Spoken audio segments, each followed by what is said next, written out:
Matapos ideklara ng House Committee on Justice na sufficient in form ang tatlong impeachment complaints laban kay Pangulong Noynoy Aquino, tinatalakay naman ngayon ng komite kung sufficient in substance ang mga reklamo. May news na ko si Sherian Torres. Sherian. Yes, Hawi, sa ngayon ay sinisimula na ng House Committee on Justice ang pagtalakay dito sa tatlong impeachment complaint na nakahain laban kay Pangulong Aquino. Ang issue ng sufficiency in substance o yung laman o sustansya ng impeachment complaint laban kay Pangulong Aquino ang nakatakdang salain ngayong umaga ng mga miyembro ng House Committee on Justice. Kailangan, Hawi, majority number of votes dito mula sa bilang ng mga dadalong kongresista para makalusot ang sufficiency in substance. Nakaangkla sa tatlong reklamo ang kagustuhan ng ilang grupo na mai-impeach ang Pangulo. Dalawa rito tungkol sa illegal daw niyang paggamit ng pondo ng bayan sa pamamagitan ng Disbursement Acceleration Program na una nang idineklarang unconstitutional ng Korte Suprema. At ang ikatlo, ang legal daw na pakikipagkasundo ng Aquino Administration sa Amerika sa pamamagitan ng Enhanced Defense Cooperation Agreement o EDCA. Ang mga reklamong ito, ini-endorse ng Makabayan Bloc na binubuo ng party list groups na Bayan Muna, Gabriela, Anak Pawis, Alliance of Concerned Teachers o ACT at Kabataan. Noong isang linggo, Hawi, nakalusot na dito sa komite ang sufficiency in form o forma na impeachment complaint. Samantala oras na makalusot dito ang sufficiency in substance, doon palang hihingi ng komite ang panig ng Pangulo. Maaari siyang magpadala ng kanyang kinatawan o kaya ay affidavit o sagot sa reklamo. Samantala isusunod naman ang botohan sa sufficiency in grounds at probable cause o yung bigat at batayan na reklamo. Sa mga puntong ito, Hawi, majority lang ng 54 committee members ang kailangan para makausal sa plenaryo ang impeachment complaint na mangangailangan naman ng 1/3 o 98 votes para mapagtibay patungo sa Senado. Natatayo naman bilang isang impeachment court kapag nagkataon. At ngayon nga, Hawi, ay nagkakaroon na ng attendance o roll call muna at susundan na ito ng formal discussion tungkol sa sufficiency in substance. Hawi? Yeah, Sherian, bago magumpisa itong formal na pagdinig, no? Pakipaliwanag lang yung ibig sabihin ng sufficient in substance. At ano yung kaibahan nito sa sufficient in form? Hawi, ang tinitignan dito sa sufficiency in substance ay yung mismong laman ng reklamo nitong mga iba't ibang grupo nga naghain ng impeachment complaint kay Pangulong Aquino. Ang kaibahan nito, Hawi, sa form, itong form ay yung forma lamang o yung pagkakapresenta lamang ng reklamo. Ang unang tinignan ng komite, ibig sabihin dito ay well documented ba yung mga tao na naghain ng kanila reklamo, well represented ba sila, at kung sila ba ay ini-endorso ng isa o marami pang miyembro ng Kamara. Sabi? Okay, Sherian, nag-uumpisa na yata ang hearing, kaya pakinggan muna natin yung nagaganap ngayon. Okay, Sabi. Honorable Mariam Arbison, Honorable Lawrence Lemuel Fortun, Honorable Paulino Salvador Leachon, Honorable Cheryl Deloso Montalia, Honorable Manuel Iway, Honorable Edsel Lagman Jr., Honorable Francis Gerald Abaya, Honorable Vicente Alcala,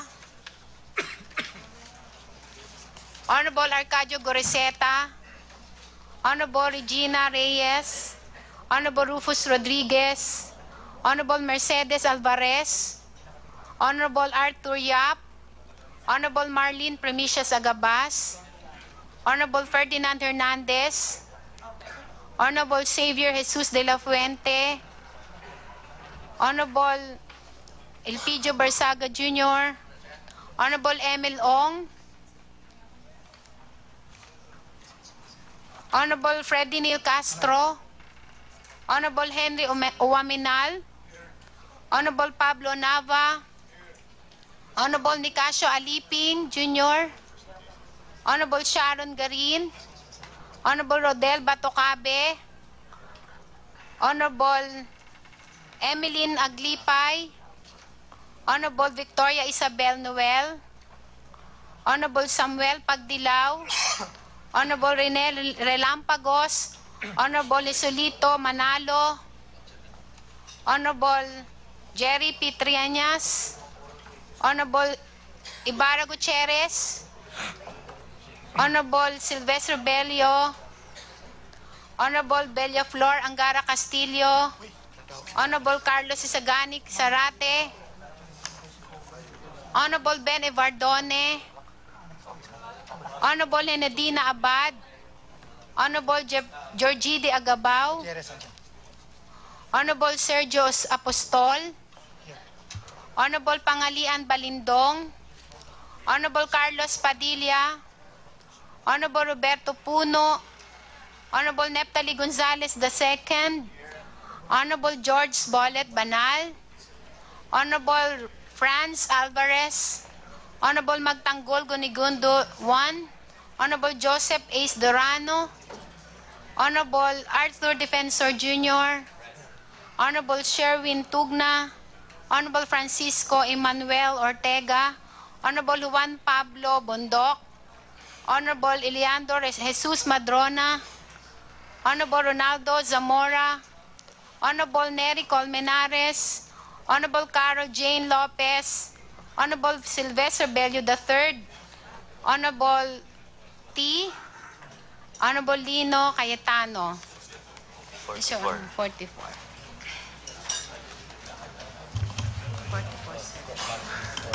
With 44 members present, the chair declares the presence of a quorum. What's the pleasure of the senior vice chairman who's celebrating his birthday this Friday? Thank you. Number 5. Thank you, Mr. Chairman. Mr. Chairman, I move that we dispense with the reading of the minutes of the previous meeting and approve the same as presented to the members. Okay. So there's a motion to dispense with the reading of the minutes, duly seconded. So the reading of the minutes is dispensed with. And there's a motion to approve the minutes of the August 26 meeting of the Committee on Justice. Duly seconded. No objection. Minutes approved.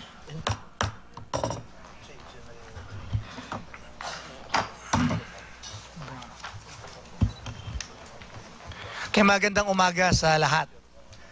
Last meeting, August 26, the Committee on Justice has declared impeachment complaints 001, 0002, and 0003 sufficient in form. And now, we are tasked today to determine the sufficiency of substance of the 3 impeachment complaints against the President of the Republic. Let it be clear that the standards that we've followed during the impeachment of the Ombudsman Gutierrez, will be the same standards that will be used today in determining the sufficiency of substance in the impeachment against the President. Rule 3, Section 4 of the Rules of Procedure of the impeachment of the House of Representatives provides the substance is met if there is a recital of facts constituting the offense charge and determinative of the jurisdiction of the committee. Ano po ang ibig sabihin nun? Ang ibig sabihin lang nun, dun mismo sa recital of facts ng complaints, hindi na po tayo lalabas pa dun sa complaints.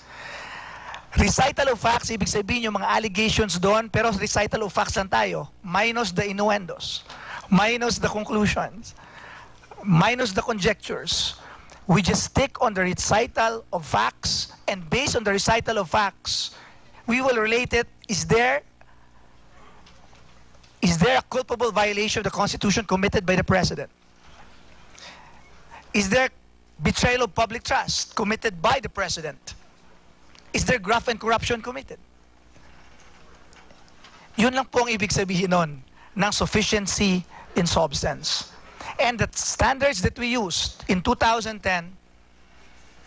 during the Ombudsman impeachment, yun rin po yung standard na gagamitin natin ngayong araw. Mr. Chair. Yes, Congressman Colmenares. Thank you, Mr. Chair. Just a comment on the explanation of the Chair. May 3 stages po ang impeachment complaint na ito. The first stage is sufficiency in form and substance. The second stage is sufficiency of the grounds. Dito na stage na ito, dito hinihintay ng taong bayan actually second stage. Kasi papadala ng kopya si President Aquino ng impeachment complaint. And at the same time, sasagot siya at gusto ng taong bayan marinig ang sagot niya dito. Saan ba dinala ang pondo sa DAP, if I may, Mr. Chair? Yung pangatlong stage is yung mga probable cause hearings. Ngayon, ang first stage ng impeachment complaint, this is a very simple thing, Mr. Chair. Kumbaga, kung akin ito sa preliminary investigation, halos hindi ito pinag-isipan ng piskal. Ang unang ginagawa ng piskal, padala agad ng summons doon sa respondent para mag-submit siya ng counter-affidavit. Second stage agad. So, itong sufficiency in substance, ang issue lang dito, Mr. Chair, may recital of facts ba? Na Congressman nag-allege siya Colmenares, I'll just finish my preliminary remarks Proceed. kasi yun ang sasabihin ko rin. If I may be allowed then to You will make be my out because you will have your after. 10 minutes. Thank you. No, Mr. Chair. Just a manifestation Okay, I'll muna give you sa- 1 minute manifestation later. Thank you. Okay. So, ano ba yung grounds? Diba? Gusto lang natin relate yung recital of facts. Ano ba yung grounds? And the chair will only discuss 3 grounds kasi based on our study of the 3 complaints, 3 lang naman yung grounds eh. Culpable violation of the Constitution, betrayal of public trust, and graft and corruption. Siguro, yung culpable violation of the Constitution, ilang beses natin inulit yun. Kailangan may wrongful, intentional, wishful disregard of the fundamental law. Hindi pwedeng good faith ka dyan. Pag good faith naman, hindi naman nagpo-fall sa culpable. So, hindi lang siya violation of the Constitution. Kailangan, para ma-declare natin yan, sufficient. Yung complaint, kailangan culpable yung violation. So, yun ang papakinggan namin mamaya sa mga endorsers. Pangalawa, ano ba yung betrayal of public trust? Sabi nga natin, hindi ito nakita ito sa 1973 Constitution. Even sa 1935, wala. Bago ito. 1987 Constitution lang ito. Ang sabi dito, catch-all phrase ito or catch-all provision. Yung short of criminal, kung anong ginagawa ng public officer that would render him unfit to continue in office would fall under betrayal of public trust. Alam naman natin na doon sa kaso ni Gonzales case and Sulit case, yung Deputy Ombudsman Gonzales, nung tinanggal siya, disciplinary action by the President, pumunta siya sa Supreme Court. At ang Supreme Court nag-rule, and the Supreme Court defined betrayal of public trust. Pero iba po yun, Iba po yung case ni Gonzales na dinidefine ng Supreme Court yung betrayal of public trust because the Supreme Court defined betrayal of public trust doon sa context ng batas na ang Presidente ini-impose ng Presidente yung disciplinary action. Nobody can define the betrayal of public trust except Congress of the Philippines. This is a political process and it is a political question. Betrayal of public trust is, we will leave it on the sound discretion of the individual members of Congress, and today we will leave it to the sound discretion of the individual members of the Committee on Justice. Ground rules tayo. Last meeting, the chair suggested na meron tayong ground rules para orderly ang proceeding natin. And the senior vice chairman, Congressman Fariñas, through a motion, duly seconded and approved by the body, adopted the suggestion of the chairman. Ano po yung ground rules natin? Sa substance, the endorsers will be given 10 minutes each. Ibig sabihin, complaint 0001, ang alam ko si Congressman Colmenares will be given 10 minutes. Walang magsasalita except si Congressman Colmenares has 10 minutes, except on a point of order. But a point of order means it's not manifestation. It means there's a violation of the rules. So the chair will only entertain a point of order if there is a specific violation of the rules. And may I suggest, since yung complaint 1 and complaint 2 refer to a single subject matter, which is the DAP or the Disbursement Acceleration Program. Pwede bang gawin natin 10 minutes kay Congressman Colmenares, then susunod 10 minutes kay Congressman Redon. Congressman Redon is here? Kay Congressman Redon. Then only after makapagsalita yung dalawang endorsers, saka lang tayo mag-debate. Meaning, 10 minutes Congressman Colmenares, 10 minutes Congressman Redon, tapusin muna natin sila. Then, after that, I will give the members of the committee opportunity to ask questions, clarificatory questions. If you want to make manifestations, you will be given maximum of 2 minutes for the members of the committee. Then after that, we'll go to the third impeachment complaint. Si Congresswoman who will present from the endorsers. Congressman Tinio and Congresswoman De Jesus. So, depende sa inyo.